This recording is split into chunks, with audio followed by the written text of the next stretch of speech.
कहने लगे तो सीता ने क्या तुम्हारा प्रणव स्वीकार कर लिया? कहने लगा नहीं। तो कहा कि एक बार तुम राम बन जाओ। पंचवटी में जब तुम उठाने गए तो साधु का भेष बना लिया तुमने, एक बार राम बन जाओ। राम बन के उसके सामने चले जाओ, तुम्हारा प्रणव स्वीकार कर लेगी।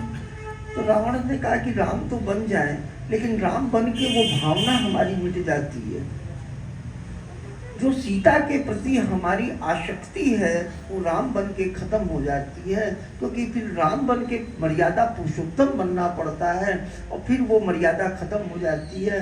उस समय सीता से आसक्ति नहीं रहती, इसलिए मैं राम नहीं बन सकता। यही बात त्रिजटा ने भी कही लंका कांड में। त्रिजटा ने सीता जी को ये बताया कि भगवान राम रावण के नाभि में जो अमृत कुंड है वहां मतलब कि 30 बाण भगवान चला रहे हैं, 10 शीश और 20 भुजाएं कट जा रही हैं, लेकिन रावण मर नहीं रहा है। तो कहने लगी त्रिजटा की तब उसकी छाती में अगर बाण लगे तब वो मरे। तो कहने लगे कैसे मरेगा? क्या नाभि में? तो क्या कैसे मरेगा ये?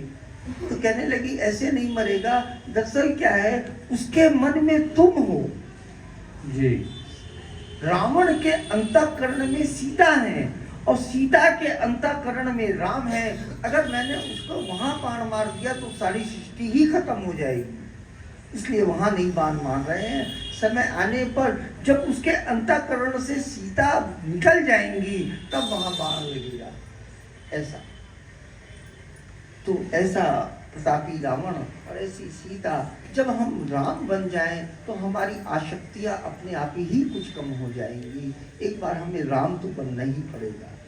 और ये तो जगत की सृष्टि का नियम है कि जब व्यक्ति युवावस्था में आता है तो अपने से बड़ा कृष्ण किसी को नहीं समझता, सोचता है कि मेरे से अच्छी कोई रास रचा ही नहीं सकता।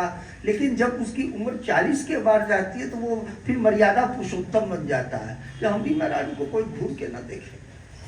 फिर वो राम राज्य की बात करने लगेगा, और जहां वो और ऊपर गया तब वो दुर्वासा ऋषि बन जाएगा। कहेगा कि कोई हमारी ओर देखा तो हम सरापा ही देंगे। ये मनोस्थिति है मानव की, तो हमें वहाँ नहीं जाना, हमें तो संत बन जाना चाहिए, तभी सारी आसक्तियाँ मिट जाएंगी। भवन गयो 10 कंदर यहाँ